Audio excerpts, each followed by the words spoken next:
Par le pouvoir du crâne ancestral. Point Break ou Bad Boys 2? Attrape le chat!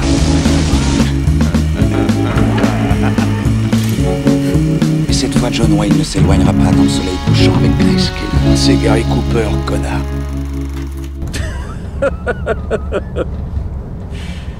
Je déconne.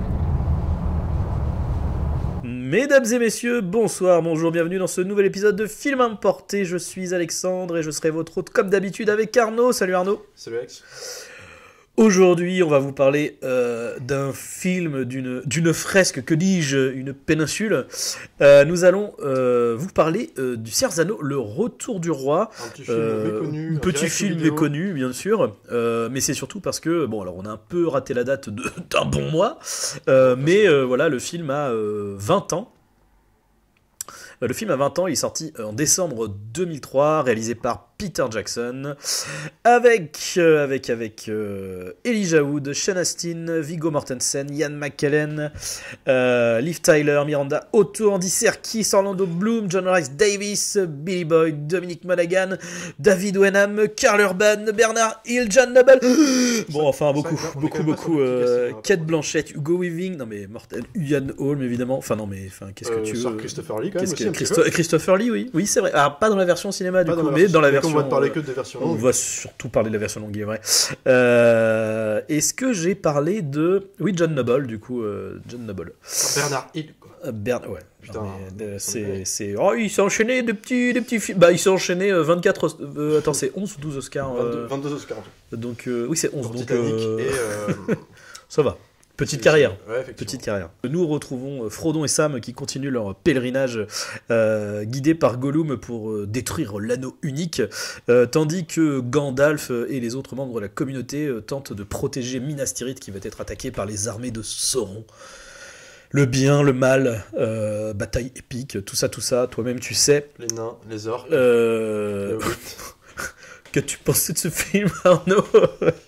Bon, c'est bon. Là pour le coup, c'est vrai qu'on s'est permis de faire un podcast sur ce film. C'était l'occasion. Voilà. C'est le moment. Parce qu'en fait, on aime bien déterrer, nous, en tout cas, reparler de petits films plutôt, sinon oubliés, tout du moins. Pas aussi évident, quoi. Hein, voilà, ouais. des films cultes souvent, ou en tout cas marqueurs d'une génération.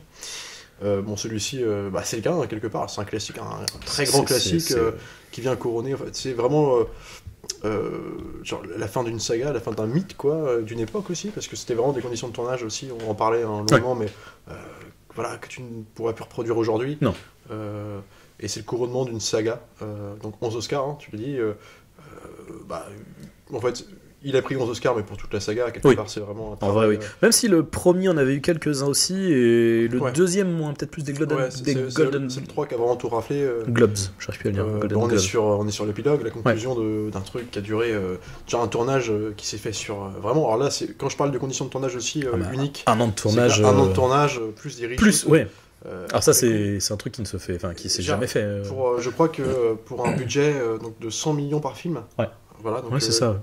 Rien, c'est venu un budget qui s'est vu grossir au fur et à mesure. Mais ce que là pour dire c'était quoi hallucinant, c'est que c'était aussi un pari, hein. C'est-à-dire que le premier Seigneur des Anneaux, c'était initialement aussi une production. En fait, ils ont galéré à trouver des producteurs, donc il y avait les frères Weinstein qui leur imposaient de faire, je crois, un film de 2 heures, ce qui était juste impossible, quoi. Donc ils leur ont laissé en fait 2 semaines ou 3 semaines. Ok, écoutez, trouvez un producteur qui accepte de financer votre projet, en pensant qu'en 3 semaines, ils n'y arriveront pas jamais. Donc c'était aussi un espèce de coup de poignard dans le dos. Alors ils ont fait studio sur studio pour trouver finalement la Nuyan, parce qu'il y a une rencontre au sein de la Nuyan où c'est un mec qui était un geek, qui était fan de cette saga, qui a tout fait en fait pour. L'interview est toujours incroyable du mec qui raconte l'anecdote. Exactement. Il y a 3 bouquins, donc 3 films. Mais c'est ça. Et en fait, donc, c'était un coup de bol incroyable. Et c'est lui qui a aussi pas que, mais en tout cas participer à faire que la production, de trouver les fonds pour financer le projet et d'en faire 3 films. Donc ça a été. Alors du coup, le tournage je tenais sur 1 an avec, faut imaginer ce que c'est, des constructions de maquettes gigantesques, les décors en dur. Ça a été les décors de Minas Tirith étaient terminés avant même de tourner là-bas. Ouais. Donc, c'était des trucs, logiquement, mais on était encore au premier film sur le tournage, quoi. Donc ça s'est vraiment fait dans le temps. dans des conditions de tournage extrêmes. Bon, il y avait des 50 secondes d'équipe, genre, et puis tu avais Peter Jackson au milieu de tout ça qui gérait 40 plateaux à la fois. Enfin, ça a été avec des moyens invraisemblables, mais c'est surtout avec des techniques créatives, genre permanentes. Rien que le ratio entre la taille des hobbits, Gandalf. Quand tu te refais la communauté de l'anneau, par exemple, et que tu vois toute la scène de début à Hobbiton, avec Hobbitbourg, qu'est-ce que je raconte? Oui, bon, la avec la ville de Gandalf qui se balade dans les... ouais, voilà, non, je veux dire, c'est impressionnant, quoi. Et en fait, c'est que des vieilles techniques de cinéma, en fait, qui sont mêlées, corrélées à un truc du cinéma de demain, en fait. À l'époque, on a aussi l'apparition de Gollum sur les deux tours, enfin, genre le premier personnage en image de synthèse, mais numérisé...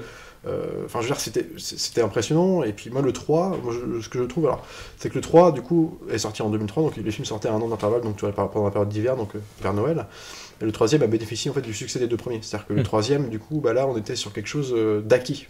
Donc ils ont pu se permettre de faire des reshoots aussi. Et d'ailleurs, ce que tu remarques bien avec le troisième film, c'est que même la patine de l'image, un peu plus brillante, la lumière a un côté plus argenté, plus doré, argenté, quelque chose de plus prestigieux, et en même temps un peu plus, entre guillemets, conventionnel. Ce qui va aussi, alors c'est vrai, et en même temps ça va aussi avec le ton du film, est-ce que ça raconte, c'est vrai, c'est cohérent aussi également. Au début on est sur, quelque part le plus sombre, j'allais dire les deux tours, c'est peut-être pas si évident que ça, parce qu'il me semble que la communauté de l'anneau a quand même une petite patine un peu marronasse, tu sais, un truc un peu... Ouais, mais il fait plus...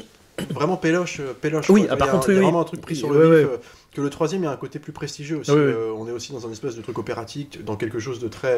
on est sur la fin d'un mythe, d'une saga, on est dans quelque chose de voilà, qui souligne l'épique tout du long, quoi. Et même dans les scènes intimistes, il y a quelque chose vraiment de... Une tragédie, c'est ça, tous les enjeux, tous les potards sont au maximum, en fait. Au maximum, voilà. Donc, et tout ça a été amené aussi, parce que tu as un travail des scénaristes... faramineux, parce que pour le coup c'était un projet qui était réputé inadaptable, tout le projet Seigneur des Anneaux. Je veux dire, là, alors moi il y a des anecdotes qui tournent comme quoi en fait les scénaristes, donc t'as Framont, je crois, Elena, alors j'ai perdu les noms, excuse-moi. Ils sont 4. Ils sont 4, je crois, ouais. À s'être enfermés dans des chambres d'hôtel avec des podcasts partout, avec des post-it partout pour... ça c'est l'école Spielberg, ça. Non, mais non mais je veux dire, c'est... Non mais c'est vrai, c'était sur Duel, il faisait ça, Spielberg. Ouais, je savais pas, tu vois. En fait, comme tout était en mode découpage, donc il prenait des post-it et avec des plans de storyboard, tu vois, puis il les collait sur sa chambre d'hôtel, et en fait, il préparait le découpage de la journée du lendemain, quoi. Donc, oui, non, mais ça, donc là, t'avais carrément des post-it de partout pour tous les arcs narratifs des persos, parce qu'il y en a, il y en a des milliards. Il y a des sous-intrigues qui ont dû être expédiées par rapport au bouquin, et encore, je trouve qu'il a réussi à faire un condensé qui est hyper fluide, et c'était ça le vrai tour de force, c'était de faire en sorte que on est sur quelque chose de choral, notamment à partir du deuxième, où en fait là, comme tu dis, la communauté se délite. C'est ça. Chacun son arc, chacun un arc différent, en tout cas. C'est plus facile dans la communauté de l'anneau, parce qu'effectivement, tu te resserres à aller, on va dire peut-être 2 arcs, parce que t'as Gandalf qui fait ses aventures à côté. Puis la communauté met du temps à se mettre en place aussi. Voilà, mais quand même, globalement, tu es du point de vue de Frodon et tu suis la communauté jusqu'à la fin. Que effectivement, à partir de Détour, tu commences à avoir 1, 2, 3 points de vue, 4 avec Merry et Pipin. Là, dans le Retour du Roi, tu as toujours ces 4 points de vue qui s'entrecroisent. En plus, tu as les personnages secondaires que tu as récupérés des deux tours. Donc, tu as Théoden, le Rohan, tu as Faramir avec son père. Donc, du coup, ça rajoute encore plus. À la fin, en fait, dans le Retour du Roi, tu dois avoir quasiment 6, si c'est pas 7 arcs narratifs différents, en fait. Mais le Retour du Roi, en fait, tous les dessins se recroisent. Et là, on est sur une apothéose, on est sur une fin. En fait, tous les arcs narratifs se terminent. Donc là, ce qui en fait quelque chose, un arc vraiment émotionnel. Le film a vraiment un impact... épique, également émotionnel. Enfin, il y a vraiment quelque chose, une espèce de fin de tragédie dans un monde de fantasy avec tous les décors que ça implique, tous les milliards de personnages, et en fait, t'es jamais perdu. Donc, il a quelque chose de plus ultra spectaculaire en fait, en plus, et de très grand cinéma. En fait, moi, souvent, on en parle ensemble quand on parle du film. Moi, je retrouve à certains moments du film, pas tout le temps, mais à certains moments, des pointes. Enfin, je veux dire. Espèce de puissance romanesque, épique, émotionnelle que je n'avais vu que dans Titanic, par exemple. Non, mais clairement, puis ça allié à des acteurs comme surtout Ian McKellen, qui est, enfin en fait, juste à chaque plan, il est juste incroyable, Mais impérial quoi. Il Je veux dire, bouge un c'est, sourcil, le mec, il Non, mais- t'écrase par son charisme, quoi. je repense à, bah tu sais comment ça s'appelle, quand ils sont acculés à Minas Tirith et qu'ils parlent avec Pipin, Ah ouais, oui. avec la petite lumière rasante derrière, Ah ouais. petite contre-plongée de 3/4 Ah, comme vous ça, les verrez. et il tourne la tête, Ouais. il tourne la tête vers le. Ah, putain, c'est Il y a un incroyable. petit sourire. En fait, il a ce truc un peu presque de mentor, un peu. Je sais pas comment dire, façon un peu Sean Connery de l'époque, tu vois, alors que c'est pas du tout le même rôle. Sean Connery, hein, j'entends dans Highlander, enfin, quelque chose, vieux sage qui est là, qui connaît, Oui. qui maîtrise son sujet, et qui, en période un peu comme ça, fatidique, hein, comme quand tu dis ils sont acculés d'un Minas Tirith, ils vont mourir, enfin, en tout cas ce qui est programmé, Ouais. t'es presque content d'être là. T'as envie d'être avec lui, il y a un côté rassurant, tu dis bah vas-y, ouais, je vais mourir maintenant dans telles conditions, mourir en héros et tout. Et en fait, il y a quelque chose de galvanisant en fait dans l'histoire. Et puis en plus, il a comment dire, ce ton particulier parce qu'il est à la fois le sage, à la fois le côté guerrier épique qu'il peut avoir à certaines scènes, même si bon, c'est aussi beaucoup son cascadeur, hein, on va pas se mentir. En même temps, le pauvre Ian McKellen, il peut pas tout faire. Oui, bah bien sûr. Ce qui veut dire qu'à l'époque, il avait 60. Il a 84 ans aujourd'hui. Donc il avait 64 ans. 63. Ans. Et il a aussi des petites touches d'humour un peu british, quoi, Ouais, bien quelque sûr. part. Ah bah c'est le bonheur de enfin, la grande qualité, enfin parmi les grandes qualités du film, c'est le casting. Hein. Et tous les acteurs sont incroyables. Enfin, je veux dire, quand tu vois ce Parce qu'il que fait pareil, Viggo Mortensen, hein, non, mais Viggo dans le Mortensen, genre impérial, c'est pareil. savoir Hein. qu'il est arrivé sur le tournage au tout dernier moment, lui, parce que l'acteur qui devait, C'était quelqu'un qui jouait à Aragorn, c'était un autre acteur, Je sais plus. et, qui devait le jouer. qui était impliqué. Alors je sais plus, j'ai plus le nom du gars, mais qui était vraiment impliqué, qui le faisait vraiment, il tenait à cœur de jouer ce rôle-là. Puis en fait, sur le tournage, au début du tournage, Peter Jackson s'est rendu compte que c'est pas l'image qu'il en avait. Alors je sais pas. C'était un peu quelque part une retour vers le futur en fait. Ouais, je sais pas. C'est lui qui a décidé. Alors il s'est fait virer comme une merde, hein, quelque part, au dernier moment, quoi. Et Viggo Mortensen, lui, ça tombait bien parce qu'il se trouvait que son fils était en train de lire le roman Le Seigneur des Anneaux. Donc en fait, Ça doit faire mal au cul hein, quand tu te fais dégager de. ouais, puis en plus, le mec. Enfin, je veux dire, tu ne peux que le comprendre. Il a fait une déclaration en disant, bien sûr. sans chier sur le truc, en disant juste, bah ouais, enfin. Il a la mauvaise, quoi. Et Mortensen, lui, il se trouve que c'est lui qui a raconté ça, que son fils, ou l'un de ses fils, je crois, lisait le Seigneur des Anneaux. Donc il était assez. Il connaissait le sujet, Ouais. il l'avait lu lui-même, il adorait le truc, et puis il est arrivé un peu au dernier moment, mais tu vois, et quand tu regardes le film, tu te dis, bah ouais, le mec, il colle parfaitement au truc, quoi. Parce qu'il a ce truc à la fois de héros badass, tu vois, de charisme, juste de physique, enfin, tu vois, le mec qui croit, quoi, quand tu le vois. Et en plus, il y a un truc mystérieux chez lui, un peu énigmatique, bizarre. Dans son regard. Dans son regard et tout, donc en fait tu dis bah ouais, en fait c'est des choix. Et en termes de casting, c'était pour le coup pas si évident que ça, parce que quand tu penses à ce qu'il a fait avant, genre du coup on a traité USS Alabama ou Daylight, Ouais, bien tu sûr. vois, c'est pas du tout. Non, alors non. même s'il a le côté, alors surtout dans Daylight à la rigueur, où Bah, beau il a le gosse, côté un peu beau gosse, ouais, mais même bien sûr. un peu leader, tu vois, quelque part. Ouais. Mais c'est à des années-lumière de ce qu'il fait là, quoi. bien sûr. Puis, c'est juste un mec qui est droit dans ses j'allais dire dans ses baskets, c'est pas le cas du coup, mais c'est juste un Dans mec ses qui- bottes, du coup on peut le dire. c'est le sens de l'honneur, tu vois, une espèce de cavalerie enfin tu vois, il y a un truc comme ça de très symbolique, quoi. Et puis que ce soit les Hobbits, enfin je veux dire Frodon, instantanément c'est Frodon, t'achètes. Non mais je veux dire, faut quand même l'acheter. Ouais, Genre ouais. à l'époque, c'est aussi un mythe, le Seigneur des Anneaux, Ouais, de Tolkien. Alors c'était plus une œuvre, un succès anglo-saxon. Genre en France, c'était pas une culture qui était très implantée en France. Et du coup, c'était aussi l'une des craintes de la production, c'est de savoir comment ça allait se vendre en Europe. Bah, Finalement. en France, c'était le côté public de niche, heroic fantasy, jeu de rôle, quoi, en fait, parce que c'était. Ouais, et d'autant plus qu'à l'époque, alors moi je l'ai entendu, pour le coup j'étais trop jeune pour me rendre compte, mais la presse, toute la presse cinéma, alors j'entends les grands studios, Ciné-Life, personne n'en parlait, en tout cas c'était pas un projet qui était attendu. Oui. Et t'avais seulement les magazines Mad Movies, les fantastiques qui avaient déjà repéré Jackson sur des projets comme Mad Taste, ou Ouais. dans son époque vraiment film d'horreur néo-zélandaise, qui avait pressenti que lui, ce mec-là, de par la façon dont il tournait ses films, dans sa patte, dans sa patine, dans ses idées de mise en scène, ça pouvait, sur un projet comme Seigneur des Anneaux, coller parfaitement. Et quand il a été annoncé sur le projet, certains avaient même fait des espèces de une de magazines en disant ça c'est chronique d'un futur chef-d'œuvre, alors qu'il n'y avait rien sur le film, quoi. Ouais.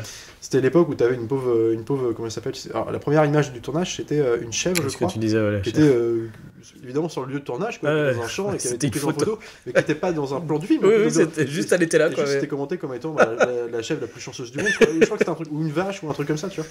Mais oui, c'est pour vous dire, à l'époque, c'était un truc qui n'était pas attendu, quoi, et qui a été du coup un succès. Alors, surprise, oui et non, parce que ça reste aussi une saga littéraire qui est. Bah, oui, voilà, c'était attendu par rapport au. De toute façon, c'était attendu justement par rapport à ce truc de challenge d'adaptation. C'est-à-dire que je pense que c'était réputé inadaptable. voilà, c'est ça. En fait, de ce postulat-là, moi je me rappelle un peu qu'il y avait quand même ce truc-là. C'est-à-dire qu'effectivement, les gens, c'était pas du tout gagné que ça allait être un chef-d'œuvre. Par contre, t'avais ce côté curiosité parce que c'est quand même un sacré morceau adapté, quoi. Non, bien sûr. Puis à savoir aussi que le film est sorti en France à l'époque où sortaient des Harry Potter. C'était les mêmes pas en période de Noël. Et Même Harry année. Potter était beaucoup plus implanté. Donc je dis pas que ça Plus même- grand c'est- public. C'est pas le même prestige, bien sûr. Beaucoup C'est plus grand public, populaire hein, au sens large du terme. etc. Mais par contre, évidemment, Harry Potter c'était un succès énorme. Et c'était aussi à l'époque de sa sortie, c'était Mais- une Pottermania qui était incroyable. Quelque part, ça a peut-être aussi aidé le Seigneur des Anneaux parce qu'il me semble que le premier est sorti avant. Je dis peut-être des conneries. Le premier, je crois, est sorti en 2001. Non, Je crois que c'était 2001. 2001, 2002, 2003. Alors que le film était tourné, on commençait à être tourné. Ah, bah en fait, non, 90. c'est la même chose. En fait, c'est le même période. En Non, fait. je crois que vraiment, c'était ouais, c'est la même période. C'était, il y avait un Harry Potter pour un Seigneur des Anneaux. Quoi. Mais enfin, en tout cas, ça a du coup peut-être aidé le fait qu'il y ait deux grosses franchises un peu fantastique, quoi. bien sûr, Donc complètement. je pense que ça a un peu aidé. Bon, il y a aussi Star Wars aussi parce qu'on est aussi dans la période prélogie C'est une époque qui était assez incroyable, hein, quand même, tu te dis, en termes de, en tout cas en termes de d'événements. blockbuster et de ouais. Alors, je pense pas que ce soit intrinsèquement lié à la qualité forcément des films, parce que Non, pour non, le coup, certains qui critiqueraient la prélo, parfois à juste titre, Oui, c'est oui, pas oui. la question, mais pourraient se dire, en fait, des films comme ça, c'était aussi l'époque où Internet était assez balbutiement. Oui. Et tu vois, on n'en savait rien. Tu vois, les tournages comme, tu vois, on avait des, alors il y avait des fanbases, il y avait des sites un peu de fan sites en fait sur le Seigneur des Anneaux, donc où tu avais des nouvelles du tournage. Ouais. Donc effectivement, c'était agrémenté. Il y avait même des photos, des vidéos volées. Alors on ne savait pas à quel point c'était géré par le studio, mais en tout cas, il y avait un truc secret défense. En même temps, on avait quelques informations. Ce qui faisait que ça devenait un truc un peu de niche et jusqu'au succès qu'on connaît. En tout cas, c'était vraiment. Ça devenait des vrais événements, quoi. Il y avait quelque chose qui montait, qui se construisait, une hype qui se construisait sur la durée. Mais par contre, j'ai vraiment le souvenir à partir du moment où les premières images, les premières bandes annonces sont sorties, là tout le monde était en mode ah ouais, d'accord, ok. Ils ont fait une première bande à Cannes, ouais. où en fait il y avait des images même du Retour du Roi à l'époque, hein. Ouais. Donc, alors, qui n'était pas forcément fini de monter de tournage, mais en tout cas il y avait des images de scènes à Minas Tirith. Il y avait même, je crois, la scène où t'as Gollum qui est quand même qui est quand même au bord du couvre pour l'anneau, quoi, avec Frodon derrière et tout. Enfin, t'avais un truc qui était particulier, quoi. Non mais ouais, donc ils avaient fait une espèce de montage bande-annonce non officielle, mais en tout cas qui était un truc, je crois qu'il y avait 10 minutes de truc, enfin je sais plus, une bande-annonce qui regroupait, qui reprenait des éléments de 3 films, alors que le premier n'était pas encore sorti. Voilà, c'était pour dire, des gens voyaient déjà presque une des toutes dernières scènes du Retour du Roi, alors évidemment pas dans son entièreté, bien sûr. mais il y avait un truc, donc ça a participé à faire monter la hype, et surtout les gens se sont rendus compte, en tout cas la critique de la promesse. Tu vois, il y avait quelque chose genre ok, là les images nous prouvent que ça peut être un truc gigantesque, quoi. Et à partir de là, la hype a commencé à s'installer au niveau des critiques aussi. Et c'est vrai c'est comme on disait, c'était les films d'une époque, parce que dans les blockbusters, on est vraiment dans cette période charnière de les effets spéciaux sont là en support d'un tournage en dur, quoi. Utilisation de maquettes, décors naturels un maximum, des centaines d'acteurs. Je me rappelle pour le Retour du Roi, justement, t'avais parfois un peu dans la promo ce côté, t'as des plans avec les cavaliers, bien sûr. et c'était lesquels sont vrais, lesquels sont faux. Et après t'as le Nazgûl qui passe et qui chope du coup c'est eux les faux cavaliers, quoi, dans le plan, quoi.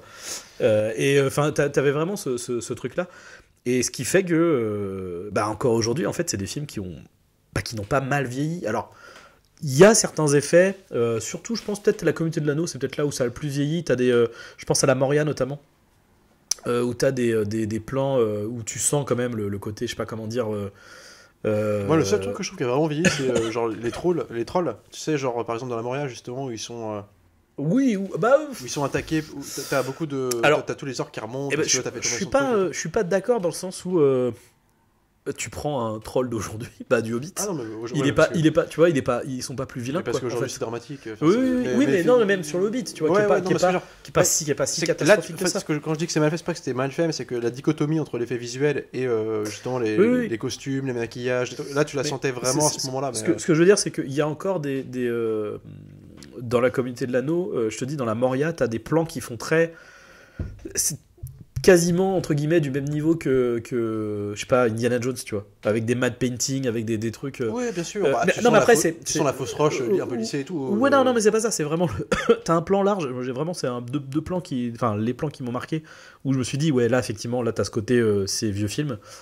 Et en même temps, c'est pas grave, hein, c'est pas un reproche dans le sens où dans Indiana Jones, c'est très bien, tu vois, j'ai pas de problème. Aussi, puis après, le reste est tellement hyper qualitatif que je veux dire, c'est pas pour deux plans un peu genre ah bah oui là tu vois que c'est pas vrai, oui bon bah normal quoi. Mais il n'empêche que tout ça a de toute façon bien mieux vieilli que les films d'aujourd'hui. Alors après, c'est pour ça que je regardais la date. Après, on a eu Pirates des Caraïbes, du coup, après Seigneur des Anneaux, qui avait encore sur le premier, tu vois, ce côté aussi décor en brut, tu vois. Ouais, bien sûr. Donc on avait encore quelques blockbusters qui ont gardé ce truc-là, cette manière de faire. Non, puis t'avais une notion aussi des valeurs de plan et du gigantisme qui était. Enfin, je veux dire, t'as vraiment ce truc, t'as l'impression d'être dans un monde. Sans limite, sans fin, à perte de vue, avec des décors à foison, et puis des petits personnages qui sont vraiment filmés comme perdus dans cette espèce d'immensité. C'est là vraiment la plus-value du décor de la Nouvelle-Zélande, et le fait que Peter Jackson et toute l'équipe, en fait, de toute façon, ils sont de là, ils tournent sur place. Ils ont bénéficié de décors en fait. mais incroyables, outre les constructions. Je parle vraiment juste de décor naturel. Voilà, de décor naturel, ce coffret à la nature. Il y a des trucs. Non, mais je veux dire, et là, on parle de. La scène où ils sont en radeau là, et qui passent dans le domaine des rois là, je sais pas quoi, avec non mais t'as une notion de gigantisme là qui enfin, je veux dire, c'est hallucinant. Mais moi je revois plus ça quoi. Enfin là t'as l'impression d'être dans un truc, mais tu te dis mais c'est sans limite quoi. Enfin genre ça donne une notion épique mais instantanément, et c'est une addition de tous les facteurs. C'est une célébration de l'artisanat collectif. Genre quand tu regardes les bonus et que tu vois qu'ils ont fait travailler des mecs qui enfin alors je confondais, je sais pas si c'est je vais tout mettre, tu vois, mais des mecs qui travaillaient qui construisaient des petites épées, des armuriers, des chaudronniers, enfin pour eux c'était improbable parce que c'était des armuriers, mais en fait c'était improbable de se dire bon bah là faut qu'on se fasse 200 épées, 300 haches, c'est presque un rêve de gosse qui se conflit, et puis du coup ça donne une plus-value au film. Enfin, tout de suite t'as un souci du détail, les costumes qui font jamais ça, qui font jamais cosplay, et ça c'est le truc primordial je trouve de cette saga là par rapport aux autres sagas d'Heroic Fantasy, mais j'allais dire toutes confondues, parce que t'as Eragon qui s'est cassé la gueule, Donjon et Dragon le vieux on n'en parle pas, c'est un peu eu des masses au final, en tout cas Narnia, je reviendrai peut-être vite fait dessus, mais qui est pas mal, mais c'est le côté enfantin, donc on va dire que la patine des costumes qui intègre plus des sagas un peu à la Harry Potter, c'est ça. Du coup ça, le côté patine de costume un peu trop propre ou peut-être trop plastique ou ce genre de truc dans le ton du film. Voilà, dans le cas de Narnia ça fonctionne, et encore ça va. Et Aragon par exemple c'est impardonnable, tu vois, ça nique le film. Déjà le matériau original n'était pas non plus. Moi j'ai jamais lu les bouquins, mais en tout cas le film. Parce que je me rappelle, c'était pas. Enfin, je pense que des gens crieront. Ça n'a jamais été un matériel. La base était non plus. Je pense que ça a profité du succès du Seigneur des Anneaux. C'est-à-dire que du coup, il y a eu un engouement. On va le sortir maintenant, tu vois. C'est ça. Et puis, du coup, je pense que les bouquins ont fonctionné après coup pour ça aussi, quoi. C'est-à-dire que je pense qu'il y avait une demande de. Putain, on a envie de retrouver un univers comme ça. Mais non, mais c'est surtout. Enfin, on avait des. En fait, c'est une addition de facteurs qui font le succès du film. C'est-à-dire le casting, genre on a des gueules, on a des mecs, des acteurs shakespeariens, des acteurs de théâtre, genre prendre Christopher Lee pour lui faire jouer Saruman. En fait, tu prends basiquement le Dracula de la Hammer. Enfin, genre, c'est évident. C'est évident. Et le mec, t'as vu le charisme, la prestance qu'il a. Mais genre, ça marche aussi dans la prélogie avec Doku. Hein. Non, mais bien sûr. Non, mais parce que Lucas avait aussi ce sens-là, quelque part. Tu vois, à part Hayden Christensen, bien sûr. En vrai. Genre, c'est des mecs, tu les mets dessus, ils ont une présence physique. Le mec, c'est un géant. Après, on n'est pas là pour parler de Star Wars. Ils ont un jeu un peu en retenue. Tu vois, un mec comme McAllen, il fait passer énormément de choses dans le regard, dans sa gestuelle à l'image. Viggo Mortensen, Liv Tyler aussi. Je trouve elle a un regard profond. Moi, pour le coup, j'ai envie de lui mettre des claques, mais pour le mais ça, c'est le côté. T'aimes pas les elfes, toi. Non, parce que c'est. En fait, avec du recul, finalement, et c'était mon préféré, je trouve que la version longue, parce que là, je me concentre vraiment sur la version longue des deux tours, en fait, font qu'il y a énormément de scènes avec les elfes. Ouais. Et en fait, je supporte pas les elfes. Et en fait. J'ai envie de leur foutre des calottes oui, mais en même temps, un par un toutes les secondes. En même temps, c'est quelque chose qui est bien retranscrit, tu vois. Mais c'est cohérent avec l'univers, c'est cohérent avec le monde et avec leur race, entre guillemets. Mais immortels comme ça. Mais genre, en fait, ça me projette, et en fait, je me dis, mais si je devais vivre dans ce monde des elfes, je me ferais chier, mais c'est un cauchemar, quoi, de tous les instants, quoi. Parce que tu ne lâches pas une caisse chez les elfes. Tu ne sors pas de ces discussions philosophiques. En fait, c'est du Denis Villeneuve. Avec un éclairage permanent, quoi, tu vois, avec une espèce de projection, tu vois. Bon, là, c'est cohérent.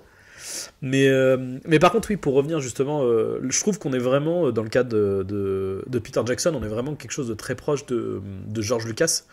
Et c'est clair qu'il y a une, je sais pas comment dire, il y a une corrélation, je trouve, entre cette trilogie-là et la première trilogie Star Wars. Il y a ce truc de dans la contrainte technique et financière, de trouver en fait des astuces de practical en fait pour parce que tu vois, je trouve que tu as dans ce côté dans l'utilisation à mort de la maquette avec une précision en plus, parce que tu as vraiment l'échelle de la maquette est incroyable. Bien sûr. Et je pense par exemple non mais tu vois, genre Minas Tirith, quand tu vois les making of, tu sais, mais même là, je rêverais d'avoir ça chez moi, tu vois. En revoyant les plans avec du coup en numérique, hein, ou alors je sais pas comment ils se sont démerdés pour. Si, c'est du numérique, tu vois les comment on appelle ça, les modélisations un peu de personnages de garde de loin, puis Gandalf qui avance à cheval et tout. Et mais en fait, la ville a tellement fourni de détails dans la maquette que tout passe mais hyper crème, quoi.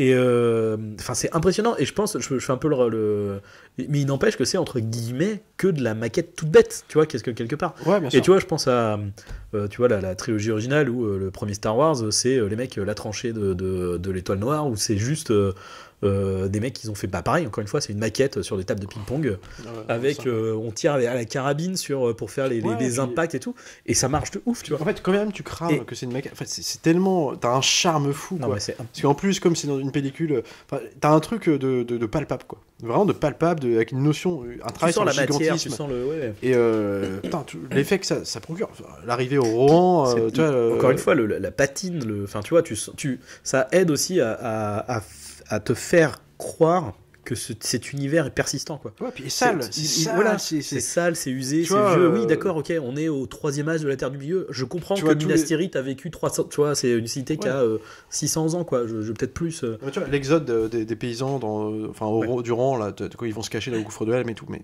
t'as l'impression de voir, je sais pas, les Bénur, les 10 commandements. Non, mais un truc, c'est et pareil, tu vois, dans la patine du décor, le gouffre de Helm, tu sens la vieille forteresse, la vieille civilisation, tu vois. Non, puis surtout, t'as une gestion du rythme. Et c'est là aussi, la narration, elle est incroyable. C'est genre, par exemple, tu vois, moi, le Retour du Roi, tout le monde loue, tu vois, le côté, enfin, ces batailles épiques, et elles le sont. Elles sont incroyables. Incroyables. Le gouffre de Helm, l'attente avant la bataille. Mais je trouve que c'est une des scènes de bataille mais les plus incroyables. Et le montage alterné fonctionne hyper bien. À ce moment-là, fonctionne super bien. Hyper bien, parce qu'en plus, t'as à la fois, encore une fois, ce truc qu'on disait de plusieurs arcs différents, donc Aragorn, donc le gouffre de Helm, Sam et Frodon qui sont fait gauler par Faramir, qui sont à 2 doigts avec le Nazgûl, tu sais, quand t'as la cité qui est attaquée. Pipin et Merry avec les Ents.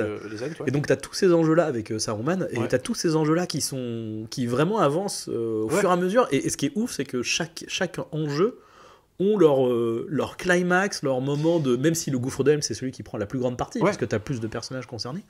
Mais t'as vraiment ce climax et qui prend son apogée avec la tirade de fin de Sam. Et c'est là où tu vois la jointure du montage, même la tirade, incroyable. On se plaint aujourd'hui beaucoup de ces films à rallonge, tu sais, où en fait qui sont genre le premier opus ou le deuxième d'une saga, mais du coup il n'y a pas vraiment de fin.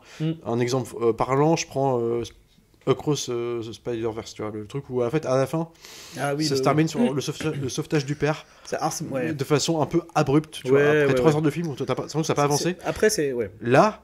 En fait, mais tu vois, le simple fait de faire intervenir, d'intégrer à la narration cette tirade de Sam, en fait, c'est une fin en soi. En fait, t'as un truc de telle histoire avance, et t'as quand même l'impression de t'être tapé une espèce de fin, un film en 3 actes, tu vois. Sûr. Et comme tu dis, on est sur un montage parallèle tout le long du film. Le 2, c'est vraiment celui qui fait le 3. Le 3, aussi, mais aussi, en fait, c'est sur le 3 que ça va se recouper. Oui, puis le 3 a quand même aussi plus ce truc de là où le 2, je trouve, se fait vraiment en parallèle, petit bout par petit bout. Le 3 a vraiment ce truc de on a un gros moment avec Frodon et Sam, un gros moment avec l'armée. Les destins se recroisent dans le 3ème, évidemment, c'est le dernier acte. Mais là, pour le coup, t'as un truc de. C'est vraiment simultané dans le 3. Ça aurait pu être tellement casse-gueule. Et en fait, c'est tellement fluide. Et surtout, je veux dire, ça donne. Du coup, comme tout ça est amené. Et tu vois, il resserre son montage sur les histoires parallèles. À la fin, on passe de moins en moins de temps sur chaque scène. En fait, on arrive à la guerre, on prépare la guerre. Et en fait, quand tu arrives à cette guerre, et t'as juste le plan avec Théoden qui attend, et t'as le silence de la nuit, là, avec la pluie qui commence à tomber, les premières gouttes, et t'as ce mur qui est en face de toi, en plus, qui t'amène. Là aussi, c'est amené parce que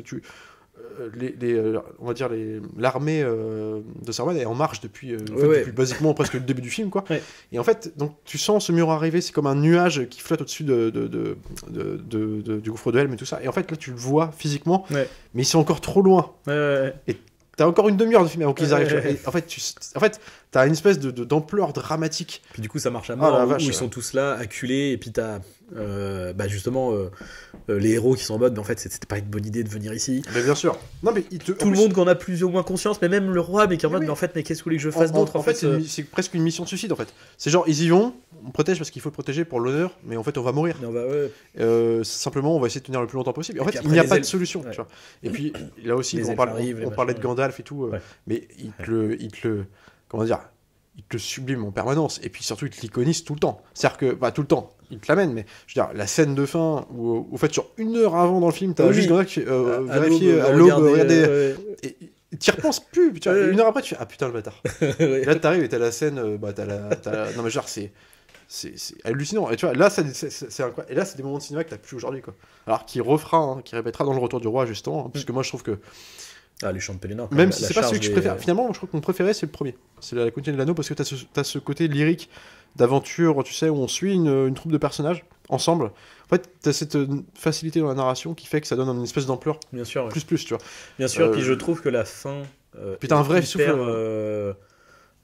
Là, encore une fois, la tirade de fin, tu vois, justement, allié de Frodon et de Gandalf, encore une fois, ce petit con. Qui. Je sais pas comment dire.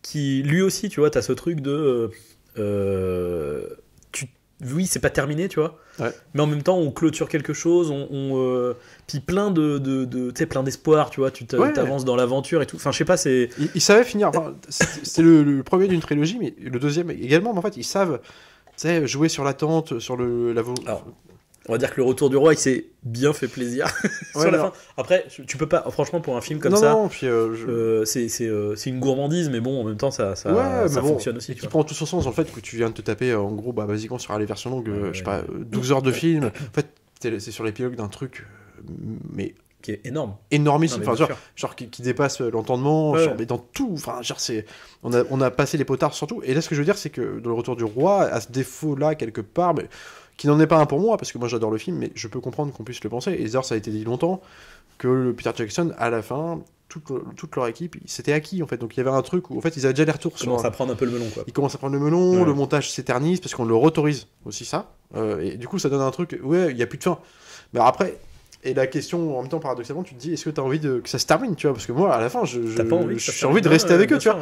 C'est presque, et c'est hyper émouvant, tu vois, quand ils arrivent et qu'ils sont tout seuls à la comté, en fait, mais en plus, c'est ça qui est ouf, c'est que en tant que spectateur, t'es comme eux, comme les 4 hobbits qui sont rentrés, tu vois, puis ils se regardent tous en chien de faïence, tu sais, bon, c'est fini, quoi. Non, puis surtout, Peter Jackson, contrairement aujourd'hui, tu vois, où, en fait, lui, il a le bon goût de ne pas faire de flashback sur la comté, de trucs tout le long du film, peut-être dans les moments c'est que dans les dialogues, dans les plus dangereux, ou en tout cas les plus problématiques, on pourrait être ramené à rêver de ça. En fait, non. En fait, et quand tu reviens à la fin, t'as vraiment cette sensation d'avoir voyagé, mais tu sais, d'avoir été au bout du monde. Il y a un truc comme ça, sans limite, tu vois. Et en fait, ça donne une ampleur au projet. Mais aujourd'hui, maintenant, il te justifiera d'être genre, ok, on est en inconfort, l'autre il va dormir, il va rêver, puis il va rêver de son bonheur à l'époque, en sépia et compagnie. Mais en fait. Outre que ce soit une idée à la con, moche, en plus visuellement, en fait, c'est que ça sert à rien narrativement. C'est juste que, en fait, tu n'es jamais dans l'instant présent. Et du coup, à la fin, ça donne des trucs. Et lui, il ne le fait pas.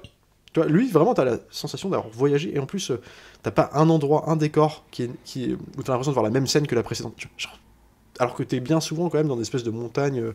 Dans des rocheuses, dans des prairies. En fait, t'as toujours l'impression d'avoir une scène différente, parce qu'il te l'a travaillé autrement, que ce soit dans la spatialisation, que ce soit dans l'enjeu de la scène, ce qui s'y passe. Enfin, genre, c'est ça qui est incroyable aussi, tu vois. Qui donne un souffle épique, quoi.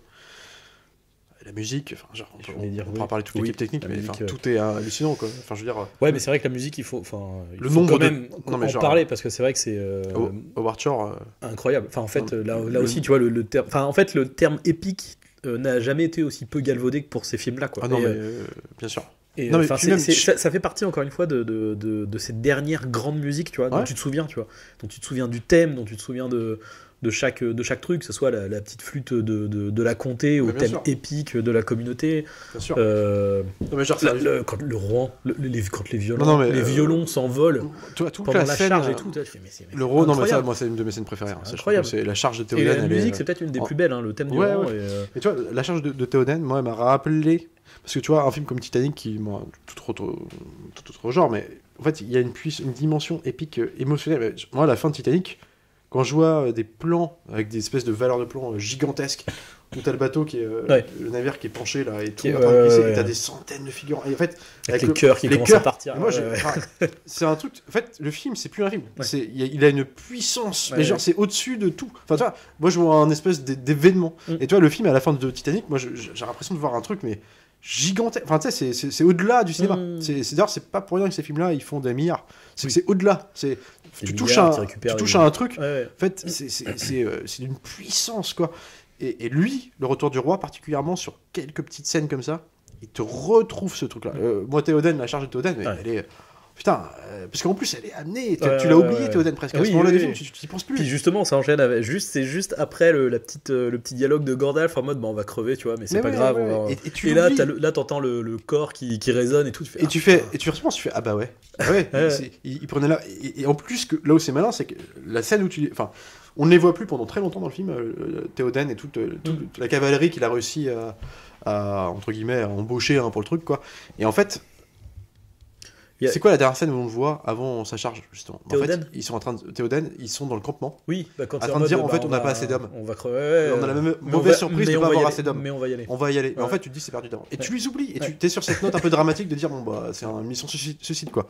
Et là, tu les vois arriver, tu te dis, putain. Et, ça me fait ça aussi. J'aime bien le discours d'Aragorn aussi à la Porte Noire, tu vois. Non, mais bien sûr. qui est aussi très, pour Frodon. très épique et très. Non, pas pour Frodon, d'ailleurs, je dis une connerie. Non, tout le truc d'avant. Ouais. Mais ce jour n'est pas arrivé. Ouais. Bien Je sûr. peux lire dans vos yeux la même peur qui pourrait saisir mon cœur. Ah non, mais c'est incroyable. Enfin, tu sais, ça fait partie de ces Braveheart, tu vois. Ouais. Souvent, tu cites ces grands discours un peu. Mais, tu sais, de- et en fait, le retour du roi, c'est galvanisant, que tu c'est vois. sans fin. Ah ouais, non, mais C'est mais, sans fin. mais en même temps, parce que encore une fois, c'est lié aussi à l'histoire où en fait on est. Tu sais, c'est. Comment dire Rien n'apparaît. La puissance du mal dans cet univers-là, à ce moment-là, Mm. est énorme en fait. Donc du coup, Ouais. ça ne.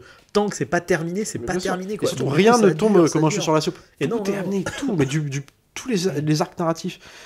Enfin, c'est ça qui a. Mais en fait, c'est un espèce de tour de force d'écriture. C'est hallucinant ce qu'ils ont réussi à faire. Je veux dire, faut. Après, faut Faut- rendre à César ce qui est à César. Non, mais c'est c'est aussi Tolkien. tu vois. Non, mais genre, Tolkien, par mais contre- le travail d'adaptation. Oui, incroyable. Ouf, quoi. Je veux dire. Mais de toute façon, c'est pas, encore une fois, c'est pas pour C'est rien comment qu'on n'a pas réussi. Enfin, tu vois, mais même Peter Jackson avec le Hobbit, même si je trouve que ça va, tu vois, les gens crachent sur le film et tout. Oui, il a pas réussi à réitérer l'exploit, mais ça va, tu vois, c'est pas honteux. Non, en tout cas, mais à bien part sûr. ces films-là, je veux dire, personne n'a réussi à arriver à je sais pas comment dire. Mais galvaniser en fait, tu vois, galvaniser le public, les spectateurs, autant que Ouais, non, mais c'est Comme vrai. ça, tu vois. Il n'y a pas une saga qui a réussi à faire plus. Hein. Bah, Fast and Furious. pour certains, Endgame, quoi. Non, ouais, non, bon, ça c'est une blague. Bah oui, mais bon, après, Non, mais c'est pour sensibilité. pour certains, oui, tu vois, voilà, ça Bah, veut dire moi, que c'est les goûts et je- couleurs. allez vous faire enculer. Non, j'en ai rien à foutre. Oui, les sensibilités, non. Il y a un moment, t'es objectif, tu sais ce que c'est que le cinoche, arrêtez de conner, quoi. Genre, Non, mais je suis d'accord avec toi. Mais en Fred tout cas, Cumberbatch en mode qui n'est pas là sur le tournage et qui. Non, c'est pas possible. Genre, il y a un moment, faut arrêter. quoi. C'est. D'ailleurs, tu peux en parler de ce plan, juste on fait une digression, mais faut inviter les gens à aller voir découvrir ce plan-là. on non, en parce avait que- déjà parlé la dernière Ah oui, fois. on en a déjà parlé. Oui, Ah ouais, oui, parce que là, c'est pas possible. Ça, c'est comment te flinguer un film en 3 secondes. Déjà que le film était nul, hein. Et c'est qu'en plus là, tu vois, c'est. Non, c'est pas possible. Oh putain. Ah là là. La honte, quoi. En plus, Bon, bref. c'est émouvant, c'est le. Ah ouais, non. En plus, dans une scène comme ça, non. Tony arrêtez. Stark est mort, tu vois, faut quand même le célébrer. Je Merde, tape on a oublié un placement- acteur. Un placement de produit, j'ai eu une espèce de pub pour Mercedes. Non, enfin bref, peu importe. Revenons au cinéma. Non, mais bah, voilà, après, on va dire que, pour revenir quand même à ce truc-là, même si, oui, ça fait mal, mais on va dire que Marvel, ça fonctionne sur ce côté de longue durée en fait. C'est ce qui fait. Ouais, On va dire que ça crée artificiellement c'est une série. l'hype. Oui. Mais il n'empêche que voilà, t'arrives à la fin. Mais par contre, en termes de je sais pas comment dire, de cohérence, de côté palpable, tu vois, là on est vraiment sur un film somme, tu vois. Enfin, c'est. Où chaque comme après on va se répéter tout ce de côté artisanal, etc. Mais non, mais faut en parler, et encore une fois, c'est la dernière fois qu'on va avoir des films comme ça. Matrix aussi, même si Matrix avait pour lui entre guillemets le sujet du film faisait que de toute façon il fallait utiliser des effets numériques et comment dire et explorer ce truc-là. Mais en même temps, Matrix aussi fait partie de ces films-là qui gardent le côté technique practical, tu vois. C'est-à-dire que, par exemple, tu vois, je repense à la scène comment dire, à la fin du premier Matrix, tu sais, ils vont dans l'immeuble, là, ils montent l'ascenseur, ils font péter le hall, et dans ce plan-là, t'as à la fois l'alliance enfin, c'est encore une fois, on est sur de l'artisanat on va faire une maquette du truc, on va faire péter, sauf que visuellement on n'a pas ce qu'on veut, donc on va filmer des flammes. Enfin, vraiment, t'as un truc d'ailleurs dans Matrix, outre les décors en dur ou les effets visuels, les effets numériques, t'as aussi c'est technique à l'ancienne de tournage, mais t'as aussi ces combats câblés. Donc t'as tous ces trucs-là en fait. Donc en fait c'est une addition de facteurs. C'est comment on utilise à bon escient la technologie moderne et la technologie ancienne du cinéma. Comment, voilà. Et en fait, c'est le mariage des deux qui marche. Jurassic Park 1, c'est ça.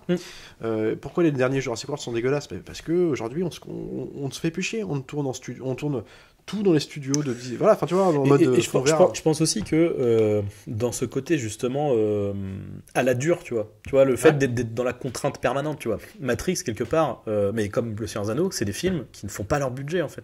Tu vois, Le Seigneur des Anneaux devrait coûter plus de 200 millions par film. 100 millions par film. Non, mais alors, je veux dire, ils ont l'inflation, mais c'était ils ont compilé ça, c'est pour ça qu'ils ont tourné d'affilée. Non, puis le budget a sans doute explosé, c'est pas ce que je veux dire, c'est oui, mais non, mais il n'empêche, je veux dire, c'est que mais le truc, c'est que je pense que cette contrainte-là fait aussi la qualité du film, entre guillemets, tu vois. C'est-à-dire que, en fait, c'est autant une épreuve, enfin, tu vois, du coup, cette épreuve, elle est retranscrite aussi, tu vois, dans ce projet.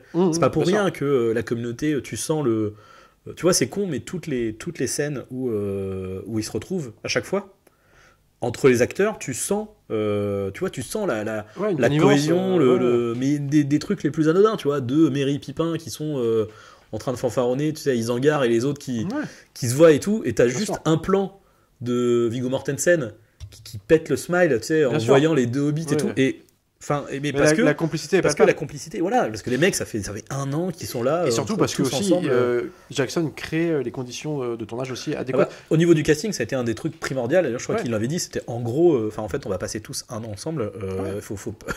Non, faut que tout le monde soit. Non, mais je crois me rappeler dans les making-of, les différents making-of, il leur faisait passer des moments ensemble, par exemple des week-ends, des trucs, tu vois, il y avait vraiment une espèce de connivence. Après, t'as des trucs qui se sont faits au fur et à mesure. Tu sais, je sais que par exemple, c'est Orlando Bloom et Dominic Monaghan qui étaient très un peu casse-cou, tu vois.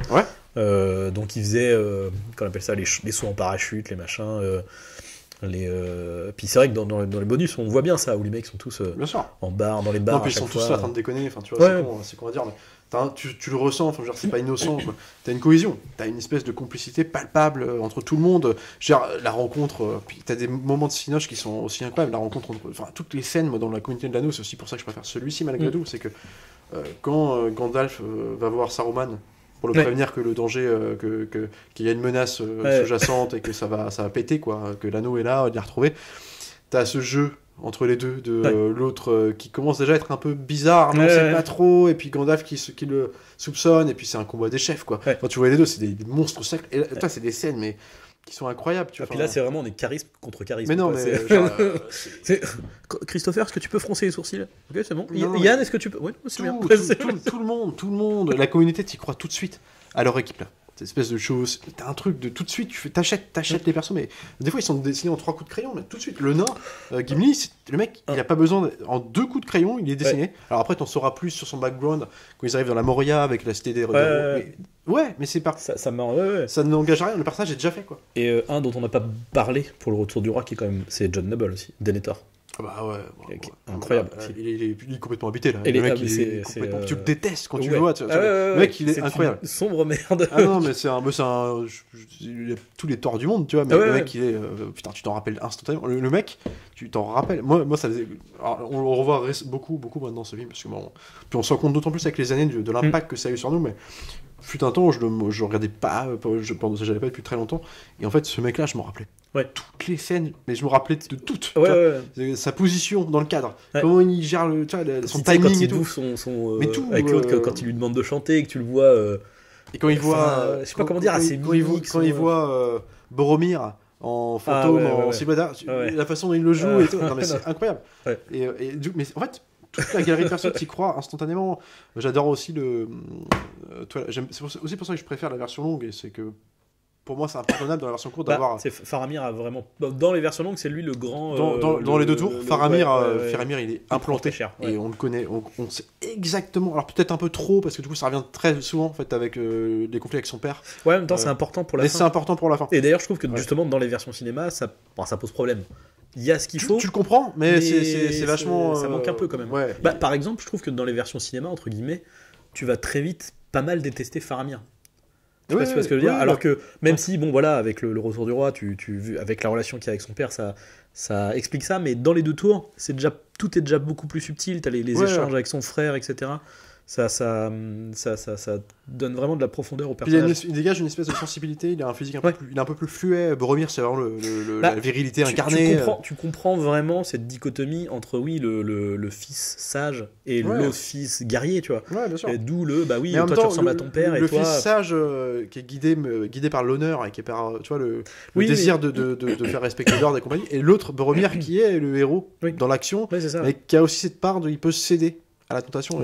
C'est la problématique. C'est la problématique, donc c'est pas mal, c'est bien fait quoi. C'est les deux faces d'une même pièce, mais avec le versant sombre malgré tout et le versant un peu plus le plus héroïque quoi. Puis tu comprends un peu plus le côté justement avec le côté sage où en fait c'est alors on va dire c'est un peu plus en sous-sous, mais c'est le comment dire, c'est un peu l'étudiant de Gandalf aussi en fait. T'as des petites scènes où tu te rends compte qu'ils se connaissent beaucoup plus quand même. Ils se connaissent beaucoup plus et puis il joue avec cette ambiguïté au début, qui est vite brisée parce qu'après on se rend vraiment compte de la noblesse de ce personnage-là. Mais tu vois la façon dont il traite Gollum et en tout cas dont il observe. Mais il y a un truc et en même temps c'est une ambivalence que le mec finalement il va essayer de pas s'en prendre à lui. Et en plus tu sens, pour le coup je trouve que là dans le jeu c'est aussi très bien fait. C'est qu'il n'empêche que tu sens, tu sais qu'en fait il le fait pour faire le chef et pour faire le, mais qu'en même temps il est en mode il y a une méfiance, je suis pas à l'aise quoi. Donc t'as des fois comme ça où il demande à ses hommes, tu vois, de tabasser Gollum ou de machin, et tu le vois lui en arrière qui est en mode qui tire la gueule, tu vois, qui est en mode puis des fois non mais c'est bon on arrête, enfin puis la scène du sacrifice, alors du sacrifice qui n'en sera pas un totalement, mais où en fait je sais plus comment il s'appelle, pardon, l'espèce de rivière, il y a un petit village qui Osgiliath qui est assiégé. Et en fait, son père lui demande, en gros, il lui dit, basiquement, ça aurait été Boromir, t'inquiète pas que la vie serait pas assiégée, quoi. Et donc, mission suicide, lui, du coup, est engagé pour y aller, quoi. Donc, il se propose, il y va, et puis. Il se propose pas. Il se propose pas. Non, il suit, on va dire, les indications de son père, quoi. Il y va pour l'honneur. Et c'est une mission et c'est présenté comme une mission suicide, tu vois. Et c'est vraiment, tu vois. Du coup, avec le Pipin qui chante. Avec juste lui, tu sais, t'as juste le chant et puis très vite fait les bruitages. Et c'est un montage parallèle avec la chevauchée sauvage en direction de ce village assiégé et puis le chant de Pipin. Les arcs tendus, en termes de montage, c'est impressionnant. Son design aussi, tu vois, ce côté, comment dire, de gérer le mixage pour que t'aies juste, tu sais, le bruit des cordes, des arcs. Que t'entendes plus en même temps que la voix de Pipin qui. Enfin, c'est incroyable. Ces valeurs de plan, de cadre, où en fait, t'as à ce moment-là, ces scènes dans une parallèle, t'as juste un plan en face où t'as les chevaux qui arrivent vers toi en petit, et puis t'as le Minas Tirith qui est énorme derrière. Et puis qui est brouillé par le truc de chaleur, là, je sais pas. Le flou de chaleur. Non, mais c'est des idées. C'est tout con, tu vois, mais c'est tellement palpable. Ah ouais, c'est incroyable. Autant on critique souvent les dunes de Villeneuve, tous ces films-là. Mais jamais ils auraient eu l'idée de faire ça, tu vois. T'as la silhouette, mais de toute façon c'est après obscurcie par ces espèces de flares de soleil là, bizarre là, tu sais pas trop, mais c'est juste palpable. Ça c'est c'est organique. En fait c'est la problématique de enfin après ceci dit c'est logique aussi, c'est-à-dire qu'en même temps c'est ce que nous on reproche à Dune et à Villeneuve en général, c'est que c'est un mec qui est très froid en fait. Donc Bien sûr. il- Non, mais après, Donc c'est alors, pas, c'est du peut-être pas coup- aussi la même volonté. Non, c'est pas la même volonté, mais c'est sûr qu'il n'empêche que moi je suis d'accord avec toi, c'est-à-dire que du coup c'est moins marquant parce qu'en fait, comment dire, c'est pas palpable en fait, c'est-à-dire que lui, Bah oui. il veut jouer l'espèce de truc réaliste, etc. Ouais, j'ai tourné en décor, en lumière naturelle, Tu ne etc. crois pas en l'univers. C'est très bien. Le problème, c'est que du coup, bah justement, enfin, on est comme sur une planète désertique, etc. Bah oui. Et effectivement, on ne ressent pas. Ils ont beau dire que bah oui, il y a l'eau, c'est un problème, etc. qui fait chaud. T'as un plan. Si t'as un plan, il le fait. Quand même, je veux pas. Enfin, t'as une séquence où tu sais où t'as des espèces de palmiers devant la demeure, là, machin. oui. Et c'est le seul Ouais, moment bah, où encore il qu'il joue le fait sur un là-dessus. film dans le Oui, désert, non, tu vois. mais oui. Mais c'est vrai que c'est le seul moment. Et tout le reste du film, ce côté chaleur, en fait, ce côté, bah oui, on est dans Ouais, t'as un truc hostile, etc. On t'as le un ressent plan pas, quoi. organique ou pas. Enfin, là, du coup, Le sable, qui est- Oui, le sable. Ouais. Tu sais, t'as une espèce de. Je sais plus comment ils appellent ça Qui dans le vibre. film, qui fait, T'as les un truc vers. qui fait intervenir les vers, tu sais, Ouais. qui les fait arriver. Ah oui, l'espèce de. Oui, Ouais, et en fait, où t'as le truc sable, d'onde, là, qui- t'as ça, et t'as le sable aussi qui se.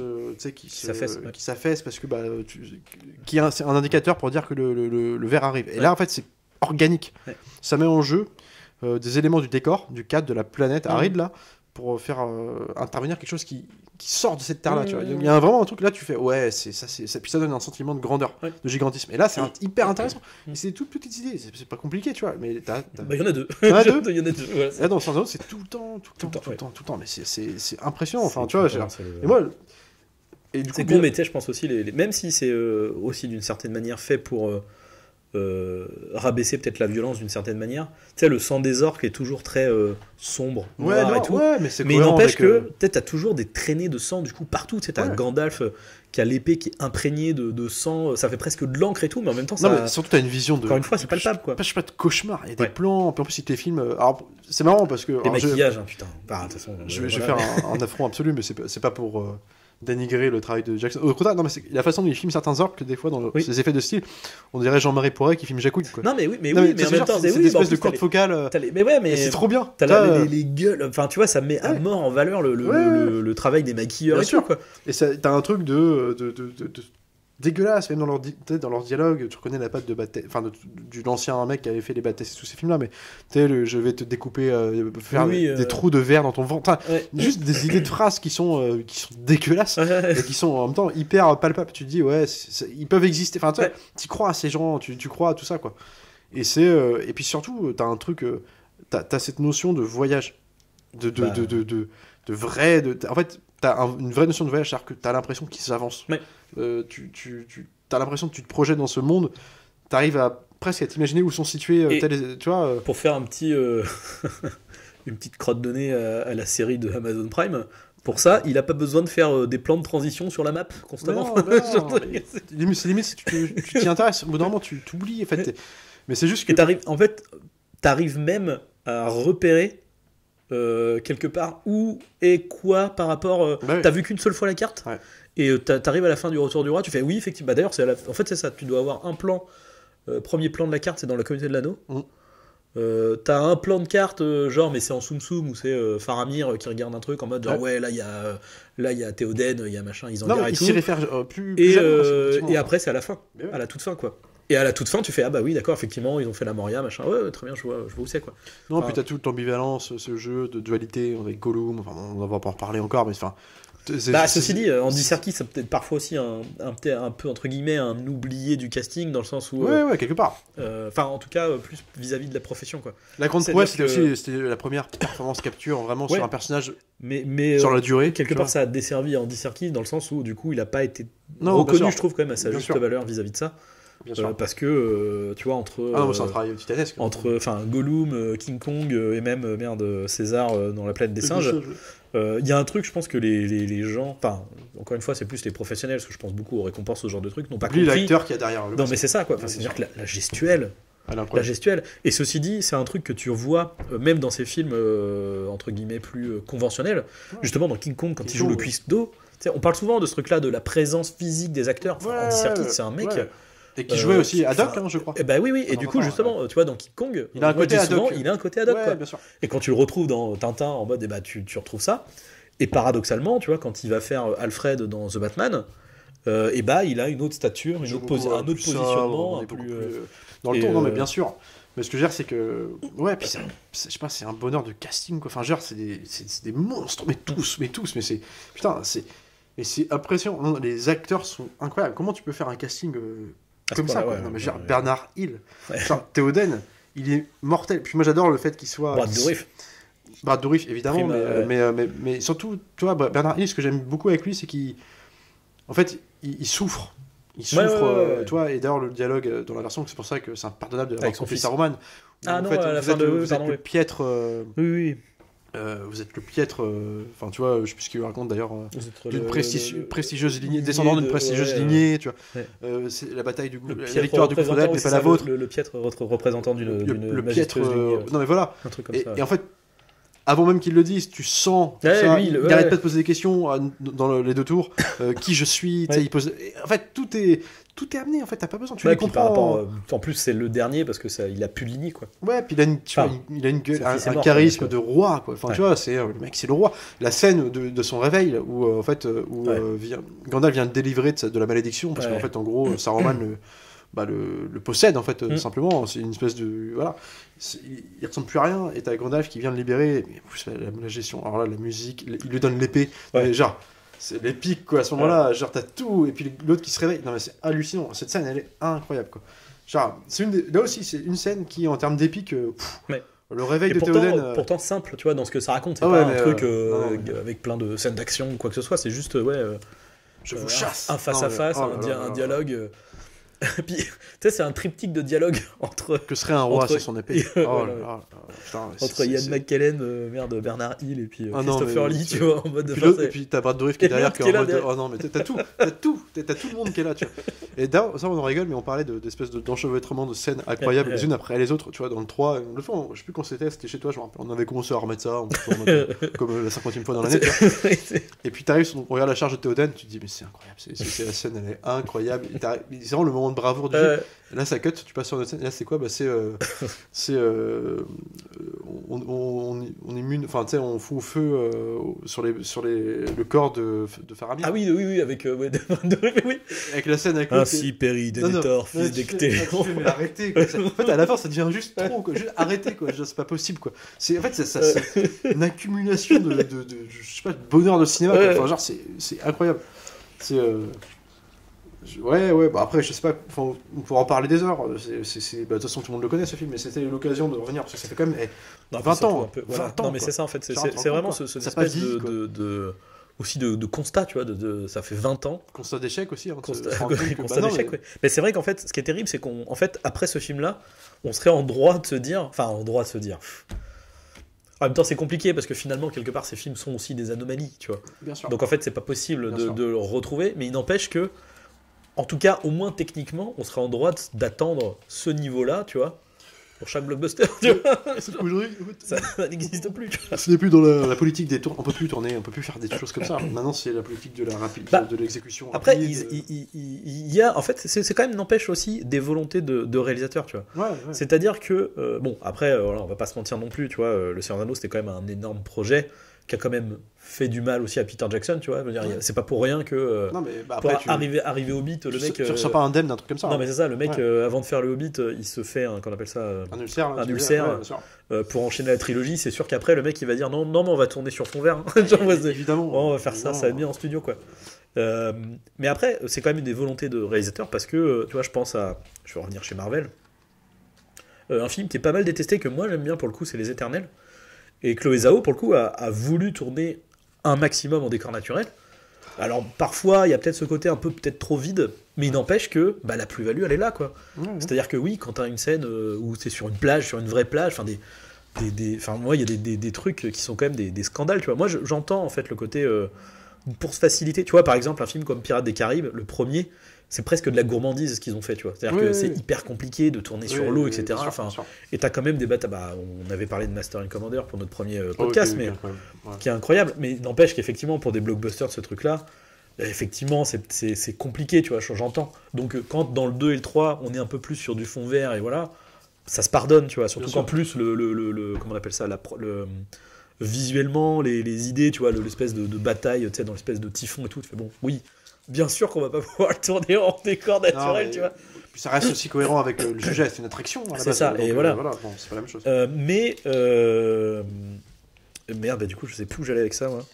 Non, mais oui, on parlait des conditions de tournage aujourd'hui. Enfin, non pas des conditions, de la volonté des producteurs aussi. Mais voilà. Que tout projet aille vite. Mais aussi des réalisateurs, il y a aussi cette problématique du coup de... Parce que encore une fois, tu vois, chez Marvel, Ça peut les mecs ils attendent des Yes Man, alors après, c'était d'ailleurs, quand ils ont fait appel à Chloé Zhao, c'était un peu particulier, parce que c'était une nana qui faisait des petits films d'auteur, Plus un indé, peu non, voilà, bien sûr, indé social et tout. Ouais. Et du coup, mais il n'empêche, voilà, t'as il suffit aussi de se sortir les doigts, en fait, tu vois, Ouais, bien sûr. Et Non, oui, d'avoir, et voilà, c'est ça que je veux dire. Mais à côté, tu vois, t'as des trucs style donc Taika Waititi là sur Thor Ragnarok. Et moi, ce truc, je m'en remets pas, tu vois. C'est heureux, c'est pas je sais pas si tu l'as vu, tu vois, celui-là, le Thor Ragnarok. Alors, c'est le troisième. C'est avec Anthony Hopkins. Oui, Ouais. j'ai vu le troisième, j'ai pas vu le dernier. La mort Ouais, d'Anthony non, Hopkins. mais c'est pas possible. Non mais là, enfin, là tu dis, les gars, c'était une falaise, quoi. Non, C'était une falaise. Votre fond vert est dégueulasse, le décor est dégueulasse. Non, mais ça fait mal hein, quand tu Non, vois mais- ça, putain, tu dis. Enfin, qu'est-ce que c'est que ça en fait? Genre, Alors, moi, non, mais... je sais, alors certains beaucoup défendront le projet tu sais, pop coloré, non, une c'est nouvelle bon. approche Non, c'est bon. artistique. Non, Ragnarok, c'est bon. C'est pas possible, enfin, tu vois, C'est bon. c'est ridicule, quoi. Ouais, c'est non. dérisoire, c'est risible. Un truc comme ça, non, mais c'est surtout que t'as une espèce. Mais tu vois, on parlait de Braveheart, t'as cité Braveheart Ouais, tout mais- à l'heure. ouais. C'est des trucs, mais genre, Enfin, les mecs, ils y allaient à la sueur. Non, et puis- Enfin, c'est horrible, quoi. Et ce qui me tue, tu vois, c'est que par rapport à ça, pour revenir à Ragnarok, c'est plus le côté. Tu vois, c'est impardonnable de faire ça, alors que derrière, même si j'aime pas le film, t'as quand même parfois des velléités de bah on va faire du décor, tu vois, bon, même si après c'est bariolé et coloré, bon, Oui, la direction oui, artistique bien c'est le goût les couleurs, mais il n'empêche que parfois t'as cette volonté de faire du palpable, Ouais. quoi. Encore une fois, fait putain, quoi. Une falaise, une falaise, je veux dire. C'est le. T'as les non mais même en Bretagne, moi je te la trouve cette petite Mais falaise outre, avec merde. Tu vois, alors, sur la trilogie du Hobbit, par exemple, qui est bien plus, comment dire, qualitative hein, que tous ces films du qu'on a coup, cités bien sûr, récemment. Mais ce que je veux dire, c'est que la trilogie du Hobbit souffrait aussi de ça par rapport à Bien Seigneur, c'est que Bien sûr. le fait de tourner en 48 images secondes, le fait d'utiliser presque enfin pas du tout numérique, parce qu'il y a énormément de maquettes sur le Hobbit, mais Non mais par contre de le rendu, ouais. en fait, une espèce de patine numérique permanente. L'étalonnage Poussé à son extrême. Il y a un truc qui donne un côté fable au film qu'on peut trouver hyper sympathique, mais mine de rien, c'est juste que c'est pas comparable. C'est pas. Ah bah non, du coup, c'est pas comparable. Après, c'est ça que je veux dire, ça se ressent. Quoi. je trouve très honnêtement que quelque part, ces deux trilogies, encore une fois, je trouve en termes d'intention et même de rendu, se comparent vraiment à Star Wars en fait.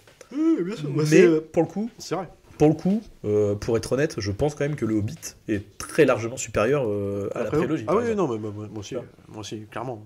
Non, malgré, mais ça reste un plaisir. malgré les problématiques qu'il y a, tu vois, je veux dire, c'est sans commune mesure. Ouais, moi j'ai plus de problème avec le troisième, la bataille des 5 armées, que je trouve le plus faible de tous là. Mais le premier, pour le coup, je l'ai revu de temps en temps avec plaisir. J'aime bien, c'est simplement que. En fait, c'est plus, je le vis comme une expérience plutôt qu'une vraie saga, dans le sens où, en fait, narrativement, en fait. T'as plus vraiment de notion de rythmique d'écriture. Il y a un truc on prend le temps de faire des scènes rigolotes, un peu originales. Et du coup, faut le voir vraiment comme une espèce d'allégorie de quelque chose auquel c'est presque un exercice de style. Oui, bien sûr. Mais bien sûr. on n'est pas sur parce que le Seigneur des Anneaux avait ça, en plus, pas seulement la qualité des décors, le fait de tourner en dur, c'était aussi la qualité du scénario. Enfin, bien sûr. La façon dont ils ont. Après, là, tout était pensé millimétré pour faire un truc qui soit. Après, voilà, c'est un truc qui a été maintes fois critiqué sur le Hobbit. Mais c'est ça aussi. C'est sûr, quand t'as un bouquin, enfin, je veux dire, le Hobbit, c'est quoi? C'est 200 pages, tu vois, c'est pas plus que ça. Non, mais c'est ça aussi le problème. Alors, ça n'empêche que dedans, t'as des scènes qui vont étirer, qui va durer une demi-heure, qui vont être mortelles, parce que ça, en fait. cinématographiquement parlant, scéniquement parlant, enfin, c'est impressionnant.